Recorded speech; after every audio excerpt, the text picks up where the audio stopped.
di Pekalongan jadi ketua PC IPNU, kemudian di kampus menjadi ketua PMII, kemudian masih ada banyak yang lain? IPNU itu organisasi yang paling ikhlas, tidak punya kepentingan apa-apa, saya mau jadi apa itu tidak ada. Ya pokoknya senang aja memperjuangkan NU gitu.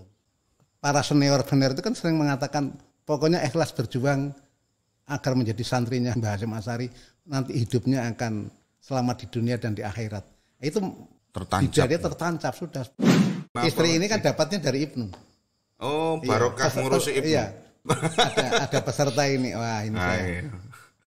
Ketika kita tidak ada yang masuk ke politik sama sekali, benar apa yang panjenengan katakan tadi bahwa mungkin produk hukum akan jauh dari nilai-nilai keislaman. Maka perlu kemudian orang NU masuk ke politik untuk mempertimbangkan itu semuanya.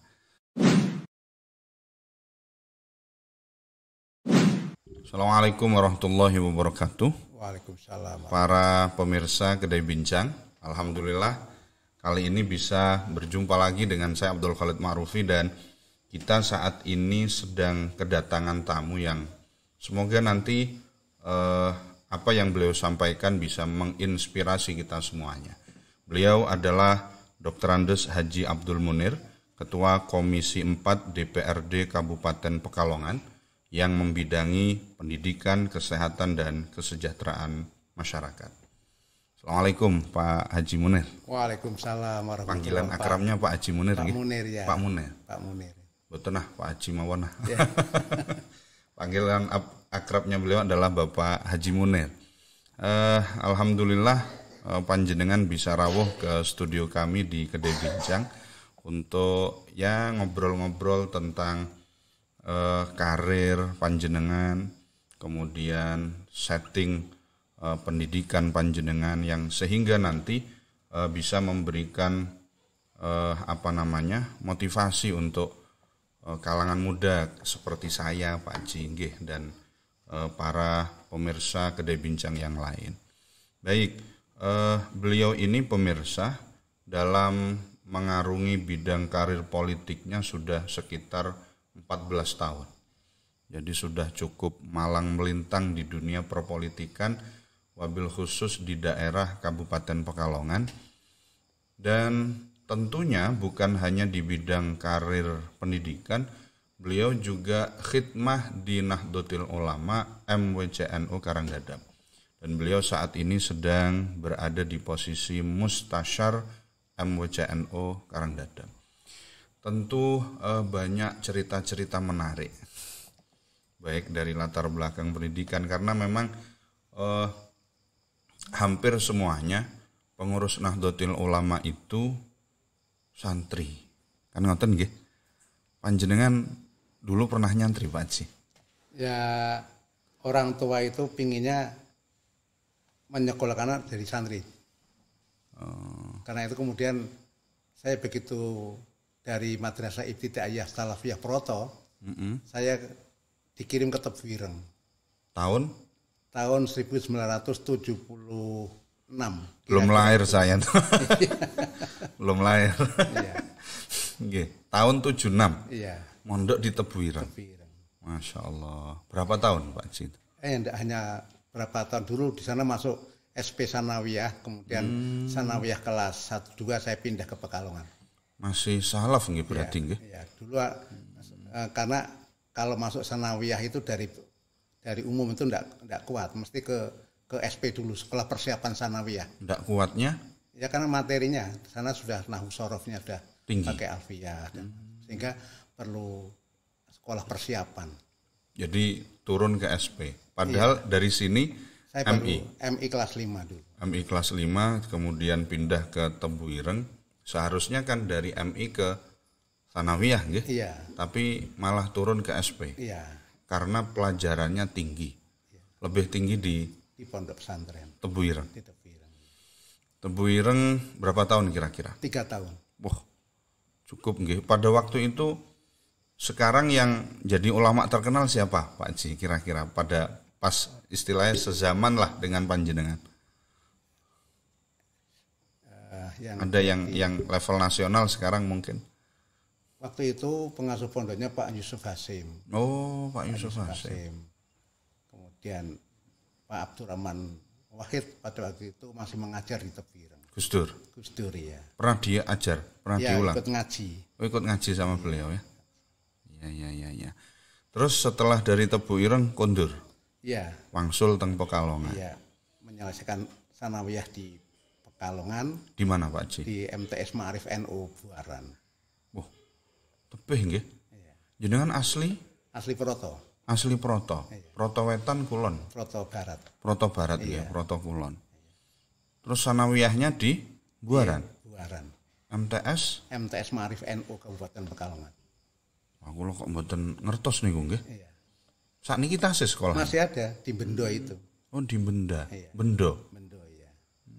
Oh, sebelah utara lampu merah niku. Iya, yang dulu itu juga kantornya NU cabang di situ. Oh. Berarti itu sekolah sudah tua nggih. Sudah tua. Oh, Ya. Dulu itu PGA 4 tahun.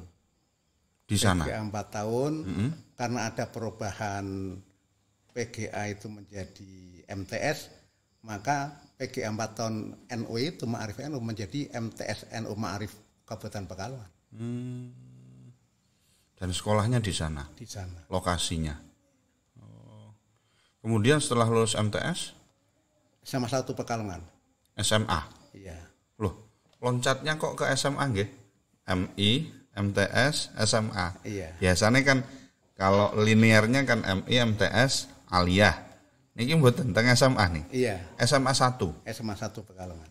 SMA 1 nggih. Iya. Jenengan mampu bersaing nggih berarti. Mampu bersaing. Berarti otak jenengan juga luar biasa. Terus dari SMA 1 SMA 1 saya kuliah di Yogyakarta. jurusan Jurusan Pendidikan Sosial. pendidikan sosial. UNY kalau sekarang dulu IKIP. IKIP nggih. Jurusan apa? Jurusan Pendidikan Sosial. Jurusan pendidikan sosial. Dan kemudian sekarang karirnya di politik nonton nggih Pak Haji nggih. Tahun pinten niku Pak Haji? Saya masuk IKIP itu 83, kemudian lulus 88. 88. Usia sekarang panjenengan pinten? 61 lebih Sedikit. 6 bulan. 61 lebih 6 bulan. 6 bulan ya. Masya Allah, karirnya di politik sudah 14 tahun dan Masya Allah. Di Pondok Pesantren Tebu Ireng selama 3 tahun. Pengalaman apa yang menarik Pak Haji kira-kira sampai sekarang masih teringat tentang Pondok Pesantren? Ya. Saya di pondok itu bukan orang yang rajin.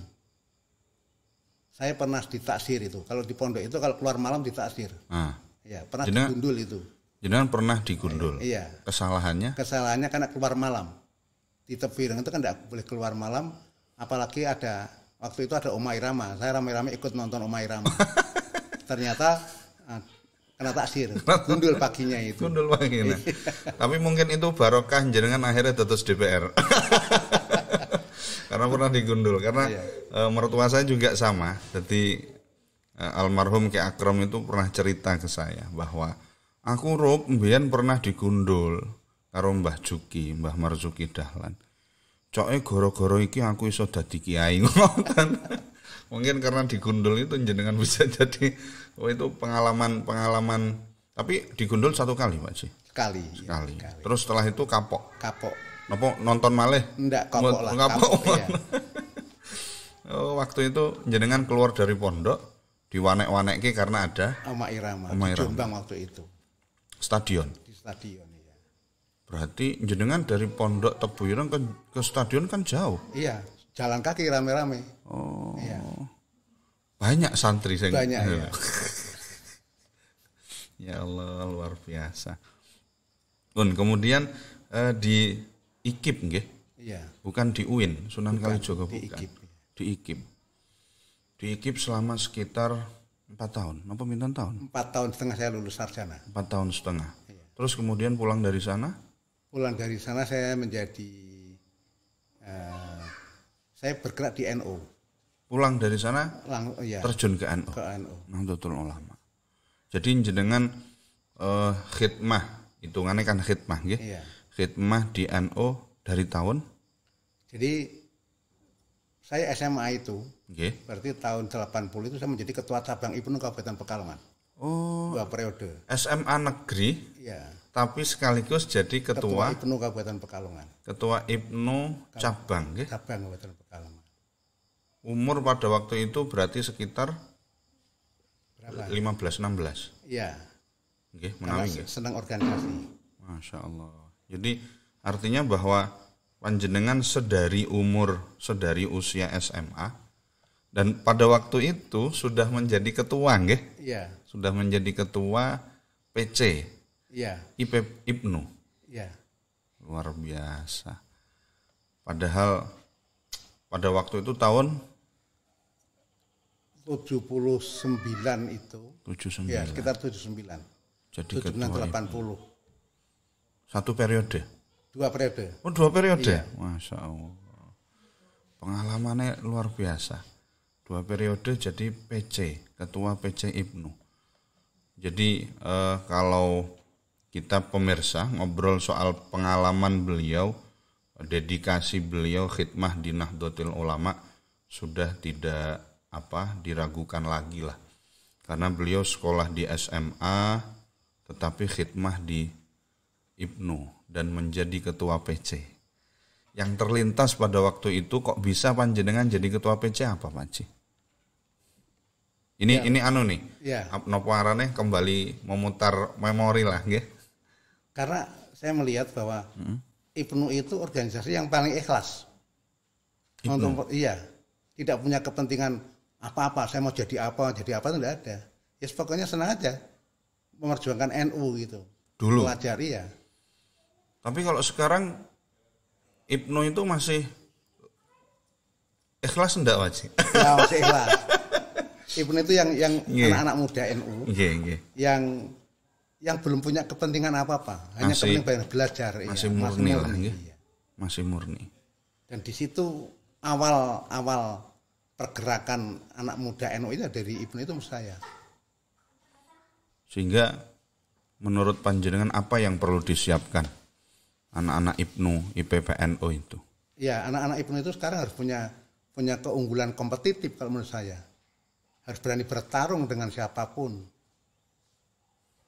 Terutama di zaman modern. Iya.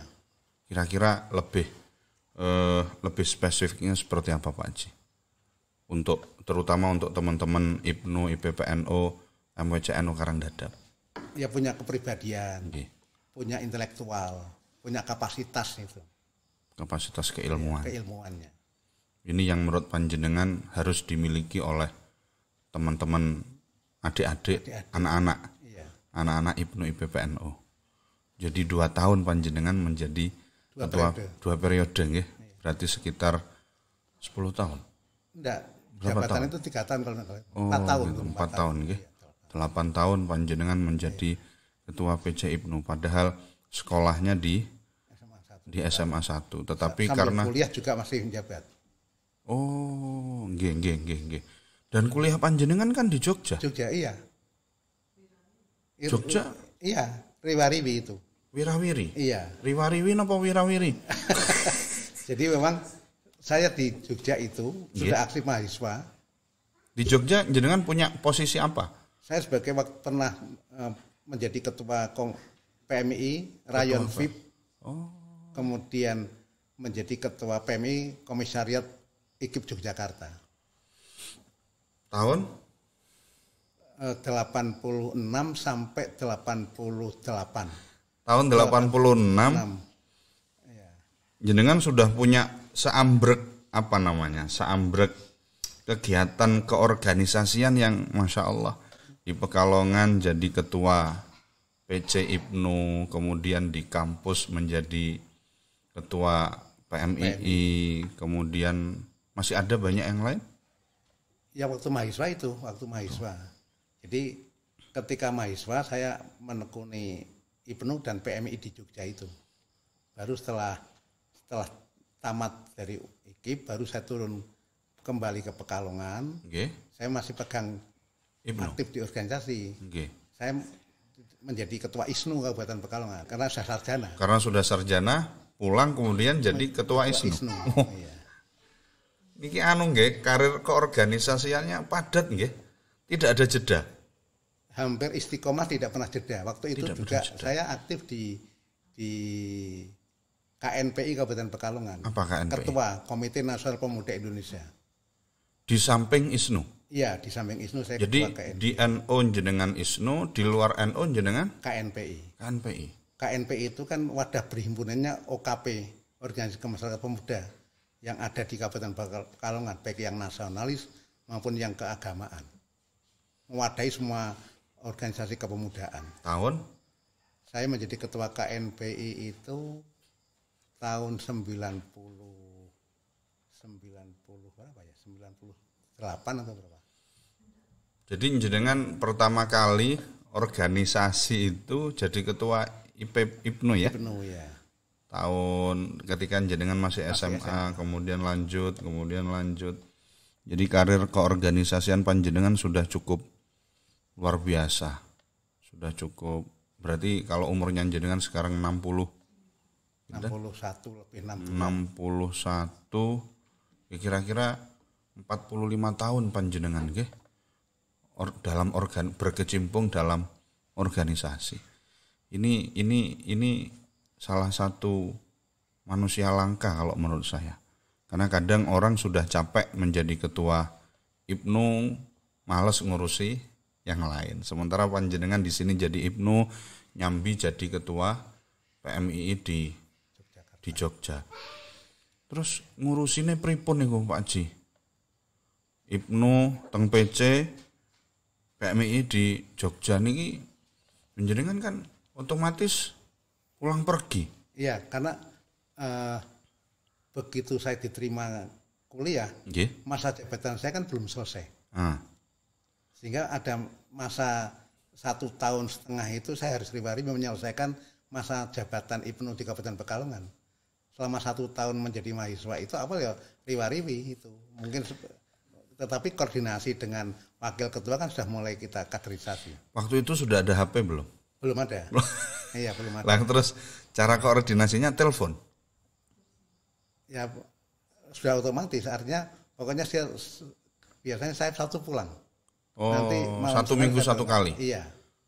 Atau mungkin setengah bulan untuk menyelesaikan masa jabatan itu. Sehingga karena pada waktu itu kan yang dihadapi IPNU tidak sekarang, tapi bagaimana kaderisasi di semua kecamatan. Ada Patra, ada LKD yang sekarang namanya ada mental training mentra. Kemudian bagaimana harus Kabupaten Pekalongan berdiri semua IPNU semua. Sehingga target terbentuknya IPNU di Kabupaten Pekalongan harus terpenuhi pada masa itu. Dan alhamdulillah semua kecamatan pada waktu bisa terbentuk PAC IPNU Kabupaten Pekalongan. Yang sebelumnya masih Yang sebelumnya belum ada. Di masa panjenengan dua kali menjabat menjadi ketua PC IPNU, akhirnya Alhamdulillah 19 kecamatan 19 berdiri kecamatan. IPNU anak cabang. IPNU anak cabang. Luar biasa.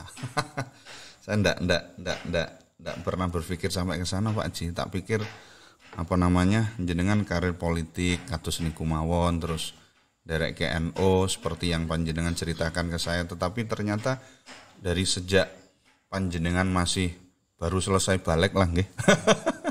Dari usia 16 tahun jenengan sudah berkecimpung di NU. Di ISNU satu periode. Di ISNU itu saya hanya mandataris ya. Karena setelah itu saya harus ngalah karena masih kawan-kawan ada yang dosen, ada yang S2 sehingga karena saya S1 pantasnya itu ISNU itu ya kawan-kawan yang S2. Yang sehingga senior. hanya PLT waktu itu. PLT.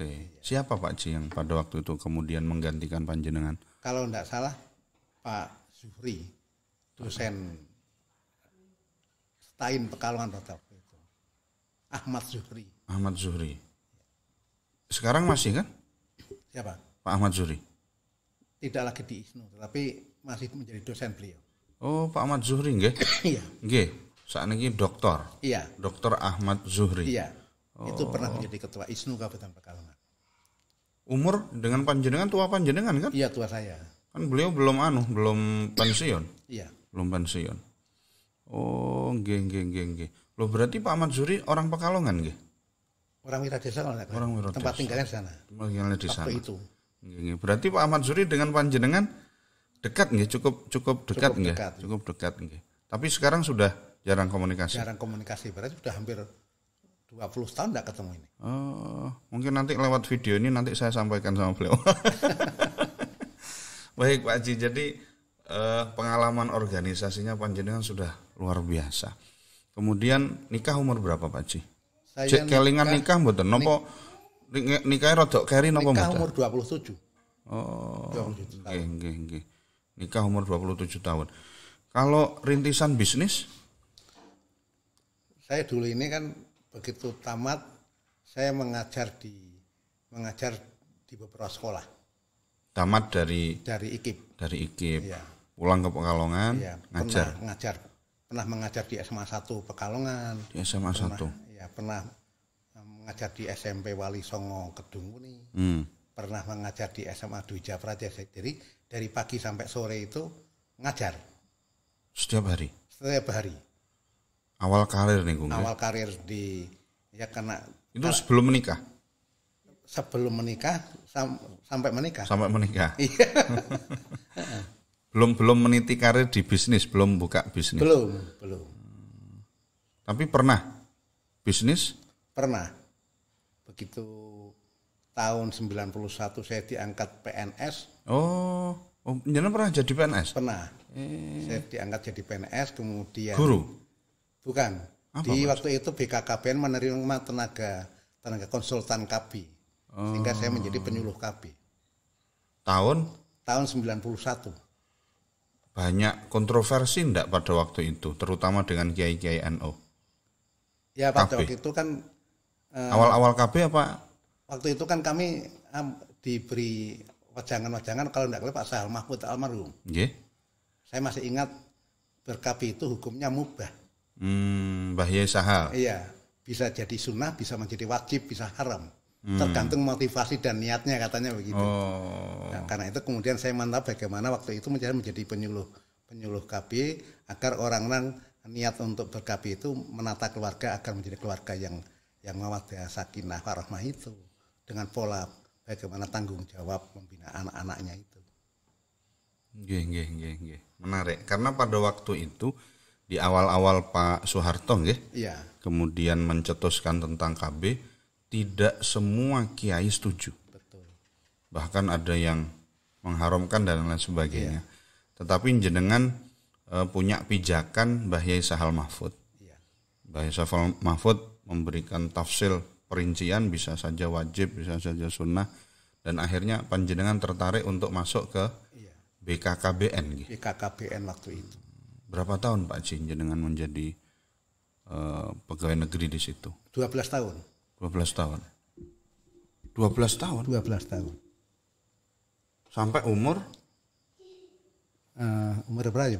Saya keluar mengundurkan diri dari BKKBN tahun 2003. Alasannya apa? Ya waktu itu saya sibuk punya pekerjaan tambahan. Apa? Toko bangunan, saya mengelola toko bangunan. Bisnis nggih? Bisnis iya. Mboten ndak pernah bisnis batik apa celana jeans? Enggak, toko bangunan iya. Menyediakan kebutuhan orang bangun. Iya. Terus setelah itu jenengan keluar dari BKKBN. Apakah karena gajinya sedikit? Ya, pada waktu itu kan suasana PNS tidak seperti sekarang. Artinya sedikit lah. Iya. Artinya kan sedikit. Wong bapak kula nggih PNS kok Pak Haji.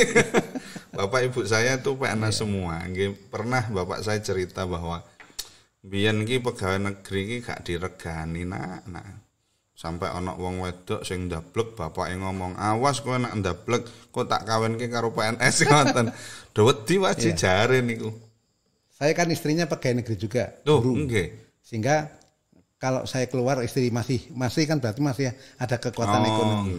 Karena itu saya rembukan sama istri, kemudian pamit orang tua untuk mengundurkan diri berhenti dari PNS. Orang tua menyetujui, ridho, maka saya keluar.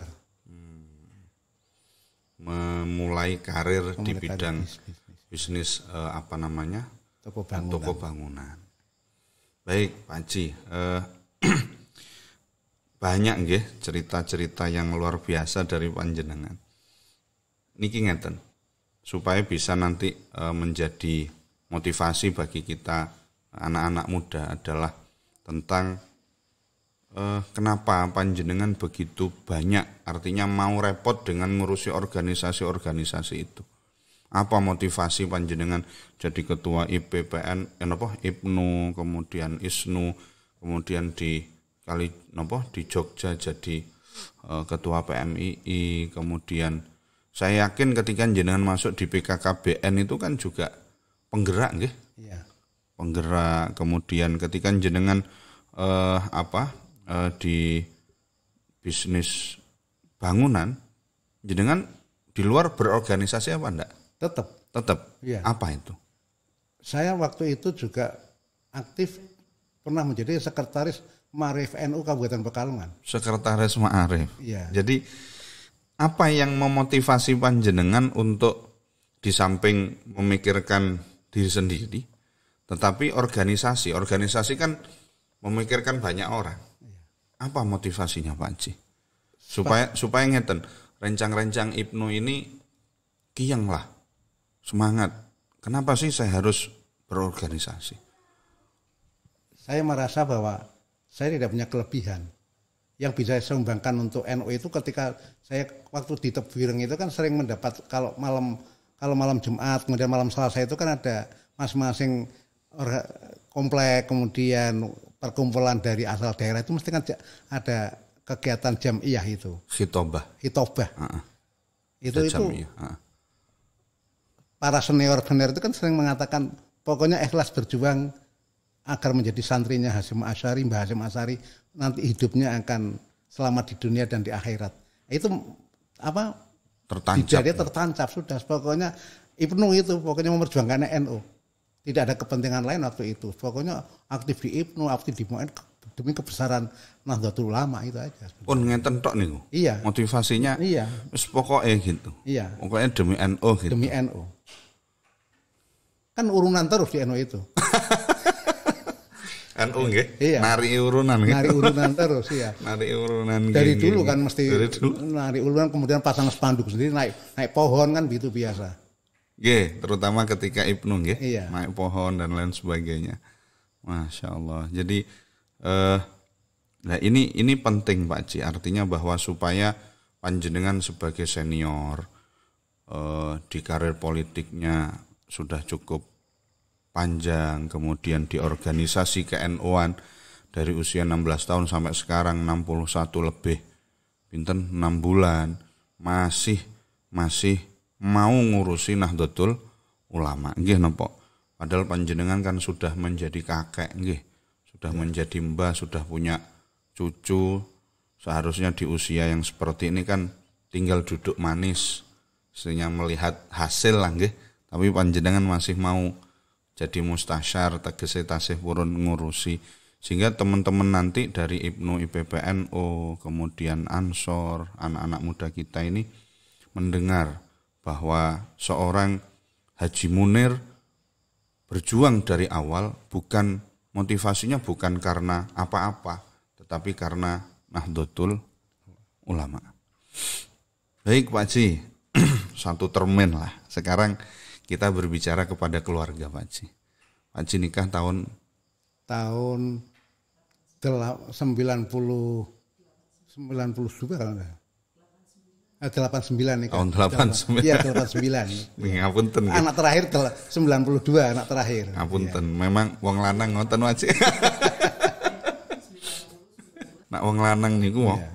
Wong lanang niku mboten kelingan. Jangan ulang tahun istri hafal mboten? Hafal.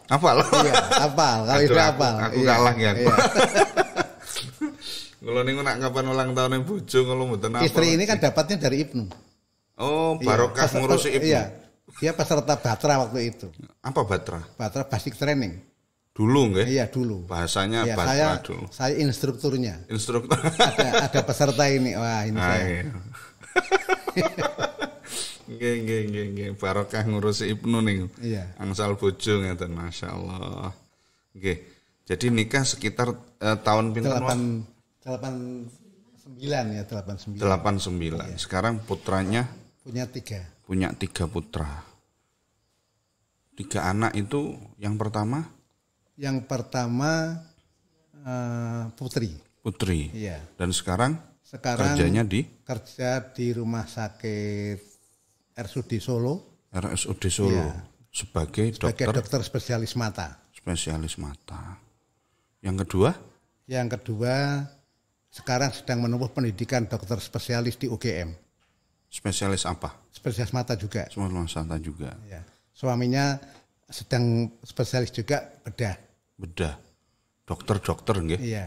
Terus yang ketiga Anak yang ketiga sekarang di Bogor. apa itu karirnya? Karirnya sebagai tentara, Tentara nggih. angkatan darat ya. Angkatan Darat.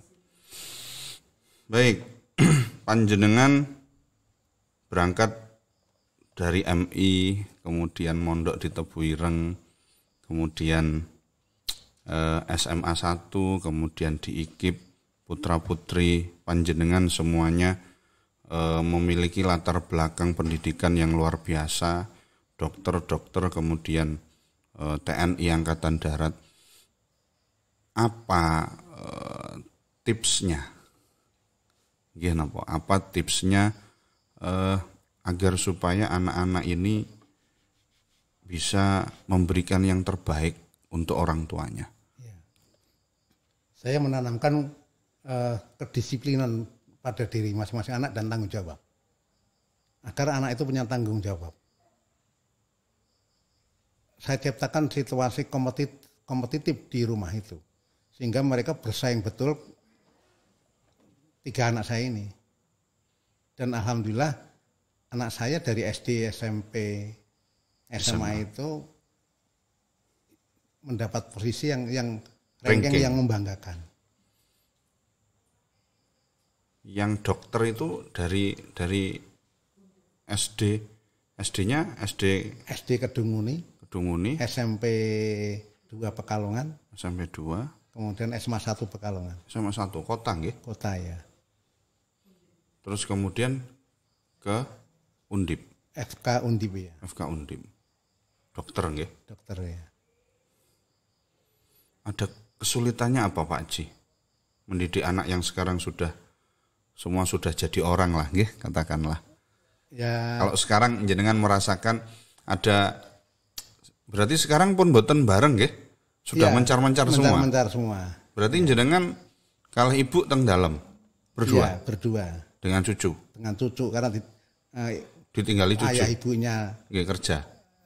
bukan kerja, sekarang ambil spesialis, ditinggali cucu. Ditinggali cucu. Ya.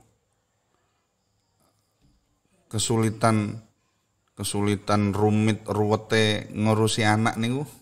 Ya, kan membesarkan anak itu memang sulitnya bukan main karena 3 orang itu dengan watak yang berbeda-beda, dengan keinginan yang berbeda-beda, dengan keterbatasan kemampuan orang tua. Bagaimana harus tetap menyelesaikan pendidikan agama, umum harus bisa terpenuhi. Ini sehingga waktu itu memang anak saya wajib harus sekurang-kurangnya harus sampai madrasah diniyah harus selesai. Oh, madrasah diniyah teng pundi? Di Keranji. Anak saya wajib harus, karena kalau nanti sudah masuk perguruan tinggi, tidak mungkin akan belajar ilmu agama secara baik, tidak berkesempatan lagi. Karena itu alhamdulillah beberapa anak saya MDA, kemudian Awaliyah, Husto, dan 1 ada yang sampai ke Ulia. Ya lumayan lah di Keranji untuk bekal hidup. Artinya bahwa meskipun putra-putra panjenengan ini sekarang di dunia kedokteran, tetapi secara penanaman Ahlus Sunnah wal Jamaah mantep nggih. Alhamdulillah semuanya masih tetap tahlilan bersianjen, masih NU lah, masih NU. Karena memang nopo ngarane ya memang tidak semua lah nggih. Tetapi kemudian kita sering melihat, mohon maaf, dokter-dokter itu yang terdoktrin pemahamannya bukan pemahaman Ahlus Sunnah wal Jamaah. Berarti sebelum putra-putra panjenengan sekolahkan ke Universitas Kedokteran, kemudian di Akmil nggih? Iya. Itu berarti penanaman keaswajaannya di Madrasah Diniyah. Iya. Madrasah Diniyah Kranji. Iya. Sampai Usto, Ulya. sampai Ulya. Iya. Jadi di situ kemudian mantep nggih. Dan anak saya wajibkan ikut IPPNU yang putri. Oh ngeten. Dan Ibnu, walaupun hanya sebentar, tapi biar merasakan pernah di organisasi NU gitu lah. Iya. Nggih. Nah niki perlu menjadi ditiru karena seringkali nak nopo nggih bapaknya karirnya politiknya bagus, kemudian anaknya sekolahnya tinggi, lupa sama NU-nya Pak Haji. Lah niki ngeten Pak Haji. Nopo pesan panjenengan lah untuk orang tua yang anaknya disekolahkan tinggi agar supaya NU-nya tidak hilang, kira-kira pesan panjenengan apa? Ya ikut organisasi. Kalau itu masih SMA, ya ikut IPNU, IPPNU. Kuliah nanti ikut pergerakan mahasiswa Islam Indonesia. Jangan sampai masuk yang lain. Ngoten nggih? Iya. Jenengan wajib PMI ngoten. Wajib PMI. Atau kalau enggak PMI enggak usah ikut. Oh. Iya. Nggih. Jenengan niku kalau PMI waduh. Iya. Wes mati urip PMI ngoten lah kasare ngomong. Iya. Mati urip PMI, Masya Allah luar biasa. Kalau bukan PMI lebih baik enggak usah. Enggak usah ikut. Enggak usah ikut organisasi. Iya, yang keagamaan maksudnya. Nggih. Luar biasa. Baik Pak Haji. Jadi putra-putra panjenengan sekarang sudah memilih untuk menjadi dokter. Kira-kira nanti mau ditarik ke karir politik nama mboten Pak Haji? Untuk mengikuti jejak ayahnya lah. Politik itu kan hobi ya. Hobi. Kalau nggak hobi mungkin ya di samping panggilan karena harus ada orang NU yang di politik. Karena memperjuangkan menghidupkan NU itu salah satunya dari politik itu. Negara. Kebijakan-kebijakan negara itu diatur oleh politik.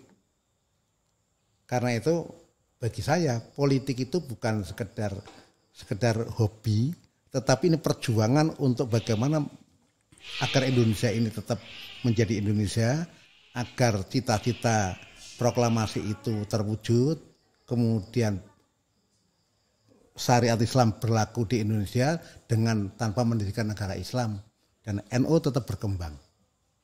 Ngoten nggih. Iya. Artinya bahwa orang-orang yang memiliki kemampuan untuk berjuang di dalam NU melalui karir politik, monggo. Iya. Tapi kalau yang tidak memiliki kemampuan di sana, kita bisa berjuang untuk Nahdlatul Ulama melalui bidang yang lain. Dan keleresan panjenengan berjuang untuk Nahdlatul Ulama melalui karir politik. Dan itu sudah hampir 14 tahun. 14 tahun. Dan insya Allah nanti panjenengan akan berkhidmah lagi di karir politiknya di tahun 2024. Ya, kalau masyarakat masih membutuhkan demi untuk kepentingan Jam'iyah Nahdlatul Ulama, saya akan maju lagi. Bismillah. Bismillah. Pemirsa, ini adalah merupakan salah satu inti kenapa saya mengundang beliau ke podcast kami adalah apa yang dikatakan oleh Gus Baha. Jadi Gus Baha itu pernah mengatakan memang politik kalau dilihat dari satu sisi ada yang mengatakan kotor iya. Nggih napa? Ada yang mengatakan kotor iya. Tetapi ketika kita tidak ada yang masuk ke politik sama sekali, benar apa yang panjenengan katakan tadi bahwa mungkin produk hukum akan jauh dari nilai-nilai keislaman. Maka perlu kemudian orang NU masuk ke politik untuk mempertimbangkan itu semuanya. Sehingga Indonesia tetap Indonesia, tetap berbudaya, tetap ahlus sunnah wal jamaah, tetap moderasi beragama, bukan Indonesia yang keras, bukan Indonesia yang khilafah. Dan itu bisa diperjuangkan melalui karir politik. Salah satunya kan seperti itu. Betul.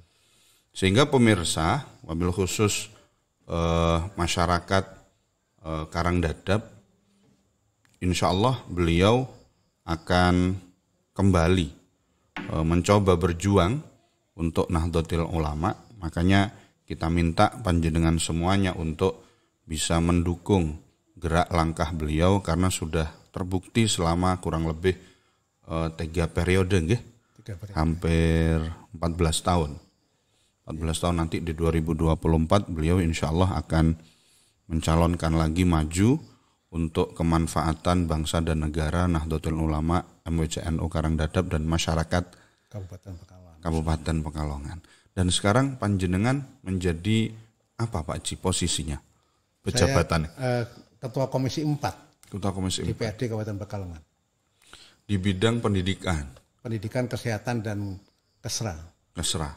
Wah itu kalau di Kelenteng itu banyak banget itu Pak Haji anunya. Tantangannya sampai sekarang yang masih berat apa Pak Haji? Ya, kita di bidang pendidikan, ini Pekalongan ini kan masih rata-rata lama sekolah masih 7,2. Apa itu? Artinya kalau dihitung orang Pekalongan itu rata-rata baru kelas 2 SMP. Iya. Rata-rata lama sekolah. Lama sekolah. Iya. Oh, rata-rata nggih? Iya, rata-rata lama sekolah itu baru kelas 2 SMP. Berhenti sudah. Berhenti. Karena itu menjadi tanggung kewajiban kita bersama bagaimana agar masyarakat dan pemerintah ini hadir untuk meningkatkan partisipasi masyarakat untuk menyekolahkan anak dari SD atau MI ke sanawiyah ke SMA, kalau bisa ke perguruan tinggi atau mondok. Sehingga ayo sekolah, kudu sekolah itu menjadi program kami, itu program pemerintah Kabupaten Pekalongan. Artinya bahwa jenjang lama sekolah masyarakat Kabupaten Pekalongan ini rendah nggih? Rendah, masih rendah. SMP kelas 2 atau SMP kelas 1 sudah banyak yang sudah banyak yang mengundurkan diri. Itu kalau di rata-rata lama sekolah. Iya, rata-rata. Rata-rata lama sekolah. Itu sampai tahun berapa data itu? Ya, ini tahun ini. Tahun ini? Iya. Tahun 2022? Iya. Oh, saya baru tahu Pak Haji. Nggih. Artinya ya memang berarti perlu disuntik nih Ngurah. Iya, karena itu ini ada program sekolah gratis, kemudian diharapkan angka zero DO. Tidak ada anak yang tidak sekolah di usia sekolah itu. Itu menjadi kewajiban semua orang itu di Kabupaten Pekalongan. Masyarakat juga berkewajiban, orang tua, karena itu kalau ada orang tidak sekolah bagaimana kita fasilitasi agar bersekolah. Mondok. Jangan sampai tidak mengenyam tidak mondok, pendidikan. tidak sekolah kan begitu.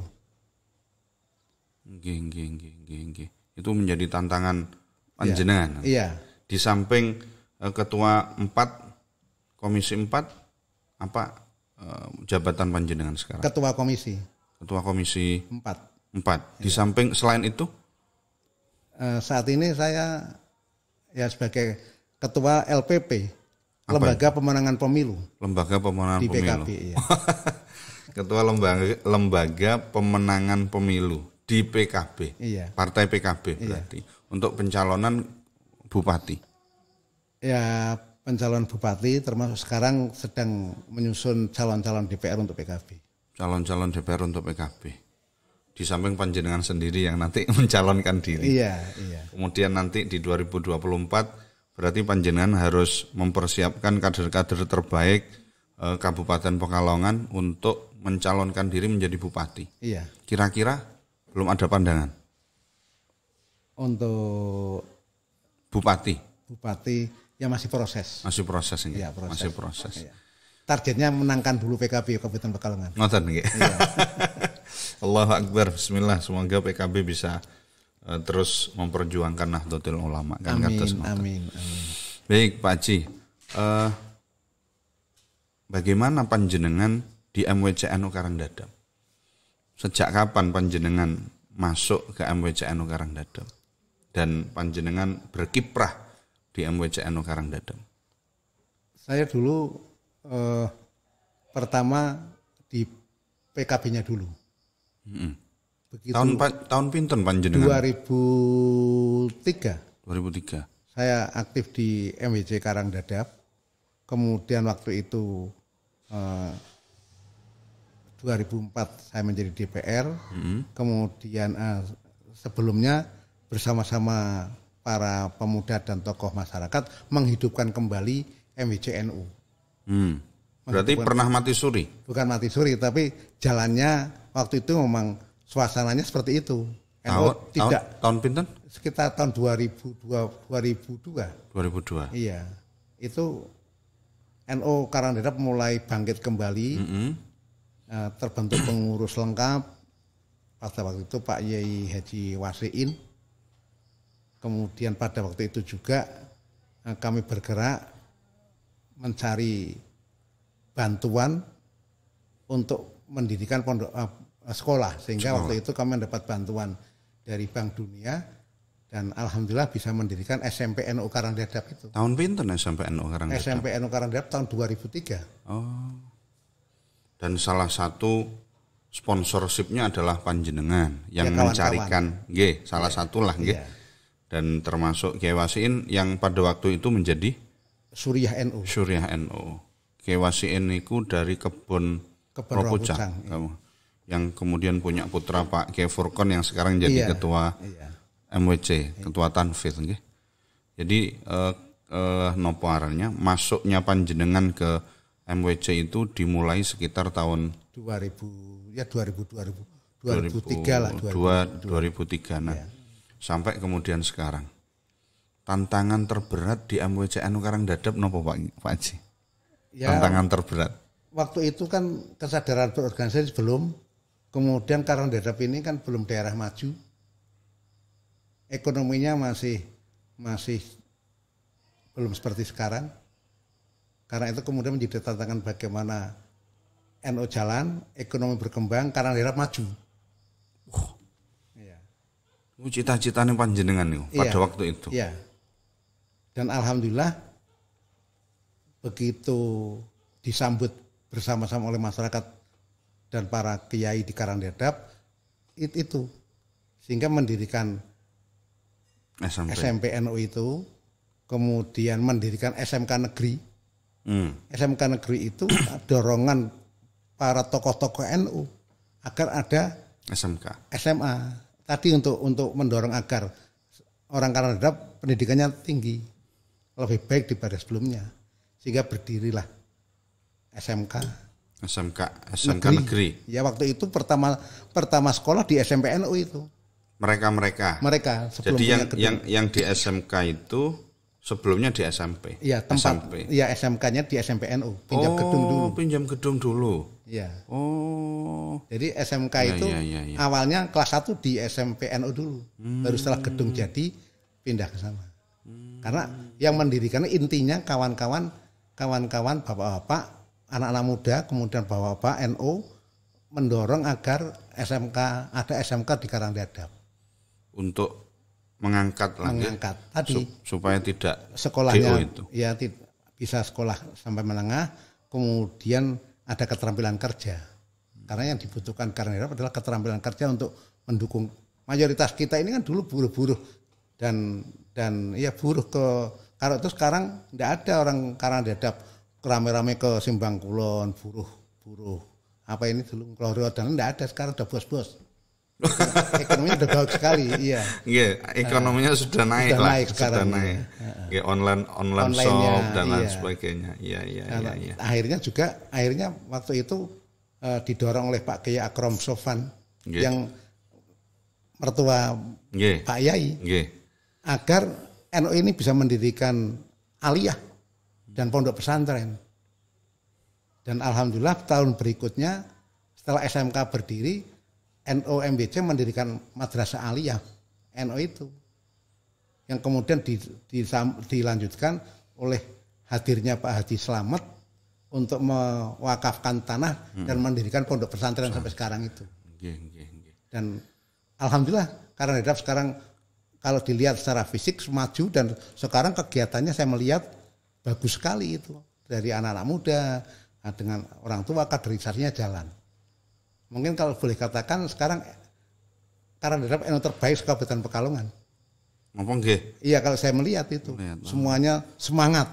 Semangat. Iya. Nggih. Baik, untuk segmen terakhir kita sudah ngobrol banyak, mulai dari karir panjenengan di organisasi yang cukup panjang, kemudian khidmah di NU secara umum, mulai dari PC, kemudian ISNU, dan kemudian di MWC NU Karang Dadap. Kira-kira pesan apa yang bisa disampaikan kepada kita para generasi muda? Monggo. Iya. Bagi adik-adik yang sekarang masih di IPNU, IPPNU, ikhlas berjuang. Terus ikhlas dan menata diri untuk mempunyai keunggulan kompetitif, kuasai ilmu, khususnya ilmu agama. Karena ke depan kita sangat membutuhkan para pemikir-pemikir agama. Nonton. Iya. Baik, terima kasih Bapak Dr. Andes Haji Munir, Ketua Komisi 4 DPRD Kabupaten Pekalongan, sudah hadir dan memberikan motivasinya kepada kita semua, para pemirsa Kedai Bincang dimanapun Anda berada. Semoga video kami, obrolan kami dengan beliau, Bapak Haji Munir, bisa memberikan dorongan spirit, terutama bagi kalangan anak-anak muda IPNU, IPPNU, untuk lebih kompetitif dan lebih mengisi kemampuan kita, sehingga ke depan panjenengan yang nanti akan menjadi pemimpin daripada Nahdlatul Ulama ini bisa lebih siap lagi. Terima kasih Bapak Haji Munir atas kerawuhan panjenengan. Semoga obrolan kita ini bisa bermanfaat. Amin. Fiddin wa dunya wal akhirah. Terima kasih para pemirsa Kedai Bincang dimanapun Anda berada. Insya Allah kapan-kapan kita undang pembicara-pembicara yang tentunya bisa memberikan motivasi yang luar biasa kepada kita semuanya. Dan malam hari ini 40 menit kita berbincang dengan beliau, Bapak Dr. Andes Haji Abdul Munir dari Partai PKB, Ketua Komisi 4 DPRD Kabupaten Pekalongan. Terima kasih rawuhipun. Assalamualaikum warahmatullahi wabarakatuh.